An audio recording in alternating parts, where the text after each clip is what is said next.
শিলা, তোর কি খিদে পেয়েছে রে? তাহলে তুই খেয়ে নে। বুবু আসলে বাবা, বুবু আর আমি একসাথে খাবো। না না, একা কেন খাবো? বুবু কষ্ট করে রান্না করেছে, তাকে ফেলে খাওয়া ঠিক হবে না। কিন্তু মাছগুলো সব আসলে শিখে আমি ধরে এনেছি, আর তুই মাছগুলো কুটনো কেটেছিস। হাতের কাজ সব গোছানো থাকলে রান্না করা আর কি কঠিন কাজ? মশলা ঠিক পড়লে খাবার যেন অমৃত হয়, তেমনি কম বেশি হলে তা মুখে তোলা যায় না। কোনো কাজই ছোট নয় রে।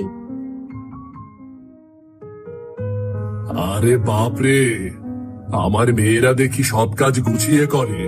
ঘরে পা রাখতে না রাখতেই খাবার গুছিয়ে রাখা, আর মাছের ঝোলের কি দারুণ গন্ধ বেরিয়েছে। তুমি বসো বাবা, আমি সবাইকে খেতে দিচ্ছি। বুবু, তুমি পানি আনতে এত দেরি করলে কেন? জানো কত খিদে পেয়েছে। বর্ষা নেই, আশপাশের সব খাল বিলের পানি শুকিয়ে গেছে। আমাদের দূরে রেদো পুকুর থেকে পানি নিয়ে এলাম। সে কি, ওই পুকুর তো নোংরা, পান করার অযোগ্য পানি। এই পানি খেয়ে কি আমাদের মরতে হবে? মরতে হবে কেন? আমি কলসিতে আগে থেকে নুড়ি পাথর দিয়ে রেখেছিলাম। পুকুরের জল নোংরা হলেও এখন তা পানির যোগ্য। বৈশাখ মাস শেষ হয়ে গেল, তবুও বৃষ্টির দেখা নেই। কবে যে পানির কষ্ট দূর হবে? মোড়ল মশাই চাইলেই তো আমাদের গ্রামে একটা পাত কুয়ো বসাতে পারত, কিন্তু কেন যে উনি ব্যবস্থা নেন না? অনেক পাকা পাকা কথা হয়েছে, এখন সকলে খেতে বসো তো।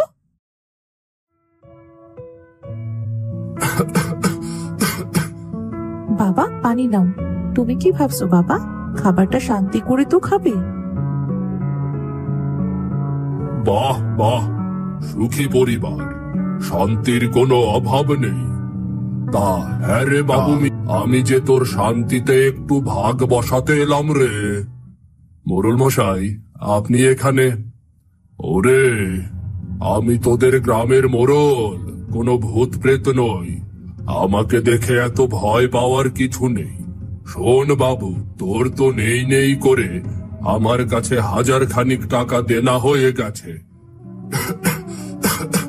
একটা ভালো কাজ পেলে আমি সব শোধ করে দেব মোড়ল মশাই।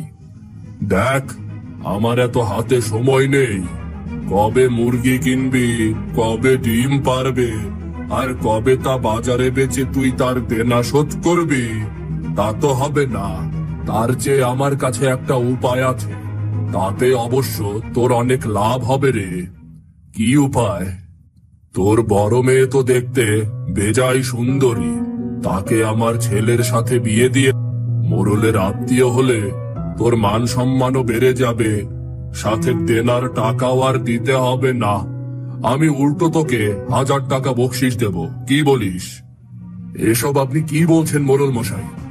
আপনার ওই হাবাগোবা ছেলের জন্য আমার এমন মেয়েকে আমি জলে ভাসিয়ে দেব? না না, আমি কিছুতেই পারবো না, আমি কিছুতেই পারবো না। তোর সাহস হলো কি করে রে? আমার মুখের ওপর না বলিস তুই। ভেবে দেখ কত লাভ হবে তোর। তোর ছোট মেয়ে 2টারও ভালো জায়গায় বিয়ে হবে। ওরে, নিজের ভালো তো পাগলেও বোঝে রে। তাই বলে আমার দেনার দায়ে আমার সন্তান সারা জীবন দুঃখে আসবে, তা কি করে হয়? আমাকে আর কিছুটা সময় দিন, আমি আপনার দেনা শোধ করে দেব। তুই আমার প্রস্তাব ফিরিয়ে দিচ্ছিস? অপরাধ দেবেন না মোড়ল মশাই, হয়তো আপনি ঠিকই বলেছেন, কিন্তু বিয়ের মতো সিদ্ধান্ত কি এমন হুট করে নেওয়া যায় বলুন? তার চেয়ে আমাদের 1 মাস সময় দিন, আমরা একটু ভাগ করি। তার সাথে যেহেতু বিয়ের আয়োজন করার টাকার দরকার আছে, আমরাও একটু একটু প্রস্তুতি নেই। গরিব বাবার মেয়ে হলেও আমরা বুবুকে তো আর খালি হাতে শ্বশুর বাড়ি পাঠাতে পারি না। বাহ, তোমার এই মেয়ের বুদ্ধিও তো দারুণ।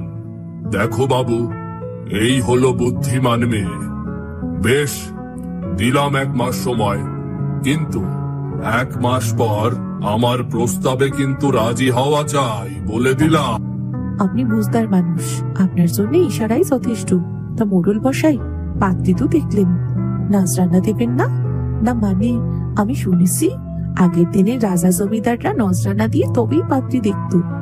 দোলামা, এই নাও, তোমার চাঁদের মতো মুখ দেখে পুরো 501 টাকা দিলাম। আমি চলি, 1 মাস পর আমি আবার আসবো। এ তুই কি করলি? বোন হয়ে বোনকে এমন কাদায় ফেলে দিলি? না বাবা, আমরা একই বাবা মায়ের ঘরে জন্ম নেওয়া, একই বাড়িতে বেড়ে ওঠা 3 বোন। আমাদের মতের অমিল হতেই পারে, কিন্তু আমরা কেউ কারো খারাপ চাইতে পারি না বাবা। তবে মোড়ল মশাইকে সময় কেন দিলি? মোড়ল মশাই মোটেও ভালো লোক নয়। এই সময়টা নিয়েছি যাতে আমরা তার দেনা সুদের সময়টা কিছু পাই। আর সামনে তো মোড়লের নির্বাচন, তখন মোড়ল খারাপ কিছু করতেই পারবে না। কিন্তু 1000 টাকা 1 মাসে কেমন করে শোধ করবি মা? এ যে কোনোভাবেই সম্ভব না। হাতে একটা কাজও নেই, আর আমার বয়স হচ্ছে রে মা। আগের মতো আর খাটতে পারি না। মোড়লের কাছে ধার করে তোদের মায়ের চিকিৎসা করালাম, সে তো চলেই গেল। আর দেনার দায়ে আমার মেয়েরা না জানি আর কি কি সহ্য করবে। তুমি কিছু ভেবো না তো বাবা, বিধাতার দয়ায় একটা না একটা উপায় ঠিক বেরিয়ে আসবে। তোরা থাক মা, আমি দেখি কোনো কাজের সন্ধান করতে পারি কিনা। কাজ না করলে জানি না কি করে আগামী দিনগুলো চলবে, আর আমার দেনার কি হবে।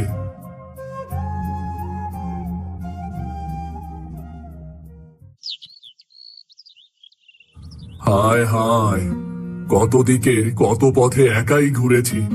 বেলা কত হলো, আজ কি একটা কাজও জুটবে না আমার? মেয়েগুলোকে ভালো মন্দ খাওয়াতে না পারি, উপোস করে তো আর রাখতে পারবো না। ইস, আমার যদি এক টুকরো জমি থাকতো, মন দিয়ে চাষ করতাম আমি।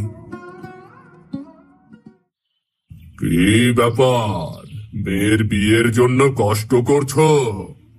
কাল কি রান্না হবে সে খাবারের ব্যবস্থা নেই, আর বিয়ের জোগাড়। খাবার নেই তো কি হয়েছে, আমি এখনই উপহার হিসেবে খাবার, মাছ, মিষ্টি, ফল সব পাঠিয়ে দিচ্ছি। আবার বাড়ির বউকে তো আর না খাইয়ে রাখতে পারবো নাই না। বিয়ের আগ পর্যন্ত তোলা আমার মেয়ে, আমার মেয়ের বিয়ের পর সব দায়িত্ব আপনাদের, তবে তার আগে নয়। তাহলে একটা কথা শোনো, এ গ্রাম, এমনকি আশেপাশের কোনো গ্রামেও তুমি কাজ পাবে না। এই 1 মাস আমি তোমাকে নজরে নজরে রাখবো। 1 মাস তুমি না কাজ পাবে, না দিতে পারবে আমার দেনার টাকা। আর বাধ্য হয়ে তোমাকে আমার কথা রাখতে হবে, কি বুঝলে বাপু? গ্রামে এত মেয়ে থাকতে আমার মেয়েকেই কেন? গরিবের ঘরে কখনো চাঁদের আলো থাকতে পারে না। তোমার মেয়ের যেমন রূপ, তেমন গুণ, আবার তেমনই বুদ্ধি। ও এলে আমার কত সাহায্য হবে তুমি তো বুঝতে পারছো না। তোমাদের ভাগ্যও দেখো, গরিব ঘরে বুদ্ধির কদর নেই, আর আমার ঘরে বিধাতা দিল বুদ্ধিহীন এক পুত্র।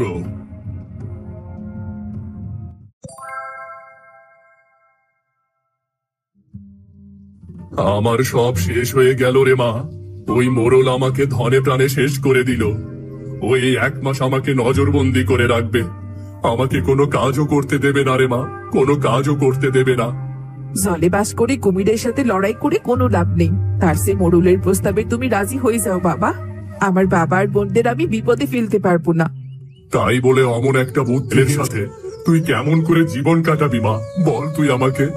2 দিনের জীবন এমনি কেটে যাবে বাবা। না, এসব আবল তাবল কথা বন্ধ করো তো তোমরা। মোড়লকে আমরা টাকা ফেরত দেব, আর বিয়ের ব্যাপারে না করে দেব। কিন্তু মোড়ল সেই কথা মানবে কেন? মানতেই হবে, নয়তো আমরা কাজীর কাছে বিচার দেব। কিন্তু এত কম সময় এত টাকা কোথায় পাবো? অর্ধেক টাকা তো মোড়ল মশাই নজরানা করতে দিয়ে গেছে। এবার আমাদের এমন কিছু করতে হবে যাতে এই টাকাই কয়েকদিনের মধ্যে দ্বিগুণ হয়ে ফিরে আসে। সেটা কেমন করে? দেখ মা, 1 মাস মাত্র 30 দিনে, আজকের দিন চলে গেল, হাতে মাত্র 29 দিন বাকি। ভাবতে হবে, আর ভেবে ভেবে একটা উপায় বের করতেই হবে। রাস্তার পাশে ভাগ্যিস একটা গাছ জন্মেছিল। বুবু বললো বেশি করে লঙ্কা দিয়ে লাউ পাতার ভর্তা বানাতে। আহা, ভাতে সে কি মজা করে খাবো। এখনই জিভে জল চলে এসেছি। সাথে যদি কটা চিংড়ি মাছ পাওয়া যেত। আমি বরং বাড়ি যাই, মিলা বুবুকে বলে দেখি। ওর মতো মাছ ধরতে কেউ পারবে না। কিন্তু এই তো পুকুরে কি চিংড়ি পাওয়া যাবে? একই গ্রামে বৃষ্টি নেই বলে পানির অভাব, তারপর আবার পুকুরে চুন দিয়েছি। মাছগুলো তো মরেই যাবে। ইস, মাছেদের কত কষ্ট হচ্ছে।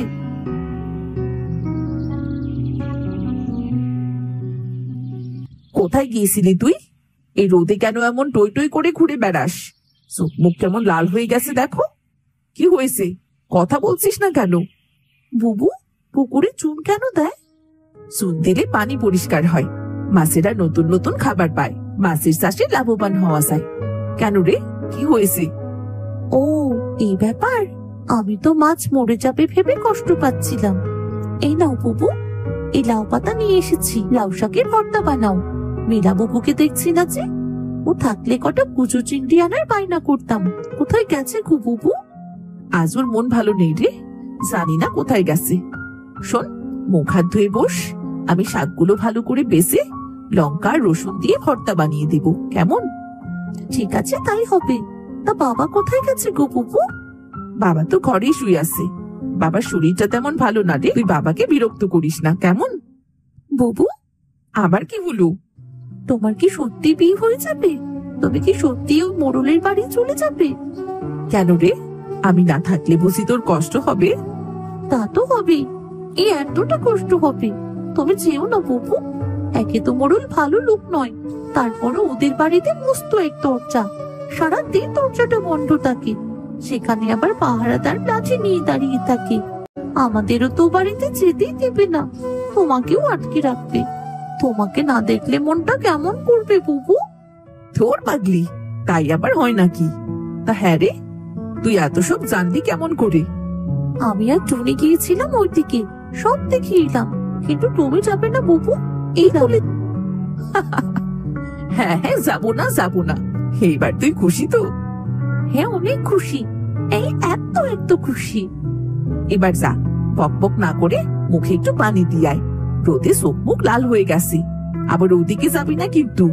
আমি বরং শাকগুলো বেছে নিই।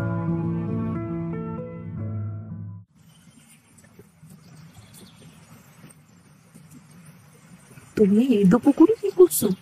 তোমার নিজেরই তো পুকুর আছে। আমার পুকুরে মাছের চাষ করব, আর চুন দিয়েছি। কদিন পর মাছ ছাড়লে বেশ ভালো ফলন পাওয়া যাবে, বুঝলি? তা তুই এখানে কি করছিস? আমাদের এই তো পুকুরটায় যদি মাছ চাষ করা যায়, তবে কি ফলন পাওয়া যাবে? কেন যাবে না? দেখ না, গ্রামের সব পুকুরের পানি শুকিয়ে গেছে, আর তোদের এতটুকু পুকুর, তাও আবার কেমন জলে ভর্তি। তা হ্যাঁ রে, এবার মাছ চাষ করবি তোরা? আর তোদের মাছ হাটে কি নিয়ে যাবে? ধরবে কে? তোরা তো 3 বোন। মাছ চাষে লাভ আছে, তবে মাছ চাষ সহজ নয় রে, আর মেয়েদের জন্য তো নয়। যাই রে, পানি নিয়ে ঘরে যাই। তোর সাথে কথা বলে বেলা নষ্ট হলো আমার। যাই থাক তুই।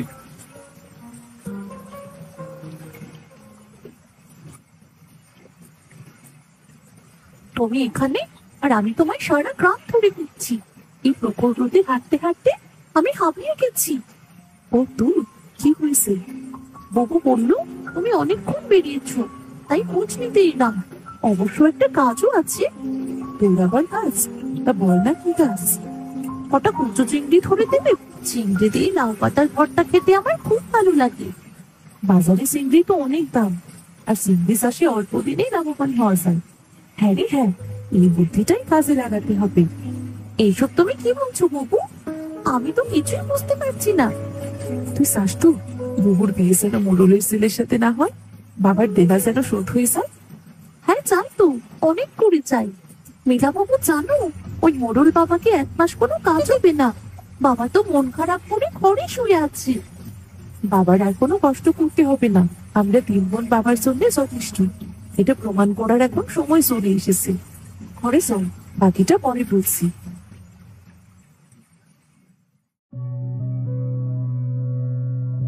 কি ব্যাপার, আমার 3টে চাঁদ আজ একসাথে? বাবা, আমাদের তো ওই পুকুরটা ছাড়া কিছুই নেই। তুমি বসে থাকলে তো আর সংসারটা চলবে না, তাই ভাবছি যদি পুকুরে চিংড়ি চাষ করা যায়। চিংড়ি চাষ করা যেতে পারে, কিন্তু পুকুরের ওপর তো অনেক সূর্যের আলো পড়ে। চিংড়ি মাছ এত প্রখর রোদ সহ্য করতে পারবে না রে মা। তাছাড়া চিংড়ি মাছ করলেই তো আর হবে না, ওগুলো বিক্রি করতে কে যাবে? আমি তো এসব ব্যাপারে কিছুই বুঝি না রে মা। ওসব আমি দেখে নেব, কিন্তু পুকুরের উপর তাপ পড়া কেমন করে কমাবো বাবা? পুকুরের উপরে যদি আমরা লাউ মাছা দিতে পারি, তাহলে বেশ হয়। লাউ আর লাউ শাক পুকুরে ছায়া দেবে, সাথে লাউ চিংড়ি বিক্রিও করা যাবে। এ তো বেশ ভালো পরিকল্পনা রে, কিন্তু সব ভালো যার শেষ ভালো কি তার হবে? আমরা যা করার গোপনে করব। আমরা কেউ সারাক্ষণ পুকুরের আশপাশে পাহারায় থাকবো। তাহলে চল কাজে লেগে পড়ি। দোলা মা, তোর টাকাটা যে এবার কাজে লাগবে রে মা। এমন করে কেন বলছো বাবা? যা আমার তা তো আমাদেরই। আমি এখনই নিয়ে আসছি। নীলামা, তুই সন্ধ্যার দিকে হাটে যাস, আমিও তোর সাথে যাব। ভাঙা হাটে শুনেছি কম দামে সবকিছু পাওয়া যায়। মাছের পোনা আর লাউয়ের বিচি কিনে নিয়ে আসবো, কেমন? আমি ছোট বলে কেউ আমার কোনো কথা শুনছে না। আমিও কিছু বলতে চাই। এ বাবা, আমার ছোট মাঝে এবার ভীষণ রেগে গেছে। সবাই চুপ করো। শিলামা, এবার তুই বল তো মা। আমরা যদি পুকুর পাড়ের অংশগুলোতে মরিচের চাষ করি তাহলে কেমন হবে বাবা? আমার তো মরিচের অনেক দাম হয়, বাজারে চড়া দাম পাওয়া যাবে। বাহ, আমার মেয়েরা সবাই কত বড় হয়ে গেছে, সবার কত বুদ্ধি। আমি মরিচের কিছু চারা গাছ তোমার জন্য অবশ্যই নিয়ে আসবো। ঠিক আছে বাবা।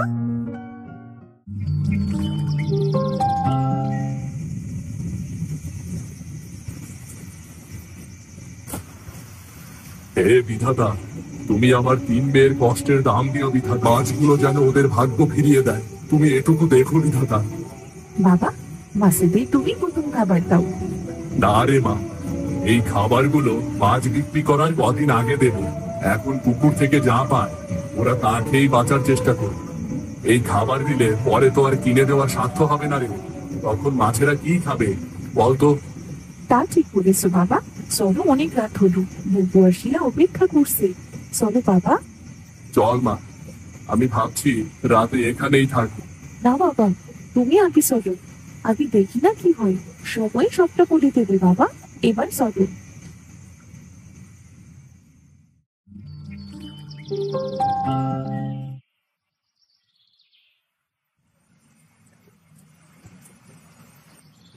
বড্ড হাঁপিয়ে গেছে বাবু। এত কাজ, তারপর এত রোদ। হাঁপিয়ে গেলে তো চলবে না, পরে দম নেওয়ার সুযোগ পাবি না। আয়, তুই আগে মাথাটা তৈরি করে ফেলি। ঠিক আছে, তবে আমাকে কিন্তু লাউ পাতা দিয়ে চিংড়ির ভর্তা খাওয়াতে হবে। বেশ, তা না হয় খাওয়াবো। তবে তোর কাছে লঙ্কার চাটনি কিন্তু আমরা সবাই খাবো, কেমন? আমি দেবো না বলেছি নাকি? তবে সে চাটনি কিন্তু তোমাকেই বানাতে হবে। বেশ, তো তাই হবে। এখন চল তো কাজ শুরু করা যাক। আরে বাপরে, পুকুরের ওপর মাচা, কালে কালে আর কত রং দেখবো। দেখতে না চাইলে চোখ বন্ধ করে রাখুন। মোরল বাড়ির বউ হওয়ার আগেই দেখছি মুখে মুখে কথা শিখে গেছিস। গরিব বাবার মেয়ে বলে আমাদের উঠতে বসতে কথা শোনান। আমাদের কাজ করতে দিন, আমাদের বিরক্ত করবেন না। মরল বাসাইকে বলবো, রফিক কাকা তোমাকে কেমন করে কথা শোনাতো এতদিন, তারপর যা করে উনি করবেন। এটাও বলবো, আমাদের মরির কাছে উনি কোথায় করতে চান, লাউ বাচ্চাটাও ভালো চোখে দেখছেন না। আরে, ভুল হয়েছে তোদের এখানে আসা, আমি আর এদিকে আসবো না। দেখ মোরল মশাই লোকটা সুবিধার না, ওনাকে আমার ব্যাপারে কিছু বলিস না। আমি তোদের কিছু বলবো না, আমি চলি। যদি কোনো ক্ষতি হয় তবে এটাও কিন্তু বলবো, তুমি মরল মশাইকে সুবিধার না বলেছো। এসব বলতে গেলি কেন? জানিস না উনি কেমন মানুষ? শোনো বাবু, যে ভয় পায় তাকেই ভয় দেখানো যায়। ও আর ক্ষতি করার কোনো চিন্তা করবে না। আসলে কি জানো, সবাই ভালো থাকো এটাই চাই, কিন্তু কারো যে বেশি ভালো থাকবে এটা কারো সহ্য হয় না। পাকা বুড়ি একটা। শোনো, গাছের যত্নের দায়িত্ব কিন্তু তোমার একার। মেয়েরা দেখবে আর আমি ঘর সামলাবো। ও হ্যাঁ, আমি বাবাকে একটা নকশি কাঁথা দিয়ে আসি, হাতে বিক্রি করলে কয়টা পয়সা আসবে ঘরে। তবে যাও বাবু, বাকিটা আমি সামলে নেব।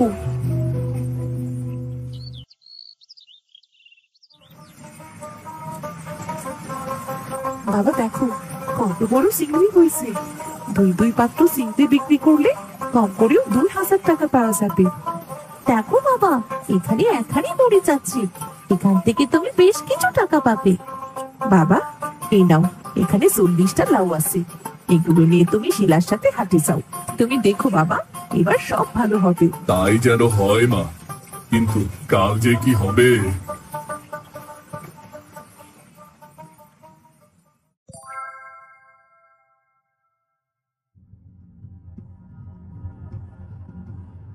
বাবু, এই বাবু। মোড়ল মশাই, আপনি এসেছেন। এই নিন আপনার 1500 টাকা। 1000 দেনার টাকা আর 500 তো আমার মেয়েকে দিয়েছিলেন। এসবের মানে কি? মানে আপনার দেনা শোধ করে আপনার দেয়া টাকাটাও আমার বুবু ফিরিয়ে দিয়েছে। আপনার প্রস্তাবে গরিব বাবার মেয়েটা মোটেও রাজি নয়। এবার আপনি আসুন। কিন্তু কথা তো এমন ছিল না। আপনার বয়স হয়েছে মোড়ল মশাই, আপনি হয়তো ভুলেই গেছেন। আমরা সময় নিয়েছিলাম আর আপনি আমাদের তা দিয়েছিলেন। এখন এটা নিয়ে বেশি বাড়াবাড়ি করলে আমরা কিন্তু কাজীর কাছে যাব। দেখবো আসছে বছর আপনি কি করে মোড়ল হন। কিন্তু এত টাকা তোমরা কোথায় পেলে? চুরি তো করনি। তার কি প্রমাণ আছে তোমাদের কাছে? আমাদের পুকুরে চিংড়ি চাষ করে 3000 টাকার চিংড়ি বিক্রি করেছি। বড় বাবুর নকশি কাঁথা আর লাউ বিক্রি করে পেয়েছি 2000 টাকা, আর আমার মরিচ বিক্রি করে পেয়েছি 1 টাকা। আপনার ধার শোধ করেও আমরা বাড়ি তৈরির টাকা জমিয়ে নিয়েছি। গরিব বাবার মেয়েরা বলে এতদিন সকলের কত অবহেলা পেয়েছি। আজ আমরা প্রমাণ করে দিয়েছি মেয়েরা চাইলে সব পারে। আমরা আমাদের সব দেনা শোধ করে দিয়েছি। আপনি এখন আসুন মোড়ল মশাই। হায় হায়, আমার যে কেন এমন কথা মেয়ে হলো। হায় হায়, আমার 3 মেয়ে, আমার 3 রত্ন। আমার চেয়ে সুখী আর কে আছে? চলো বাবা, এখনো আরো কিছু চিংড়ি আছে, ওগুলো বিক্রি করে আসি। সাথে আরো কিছু চিংড়ির পোনাও কিনে আনবো। চল মা, চল।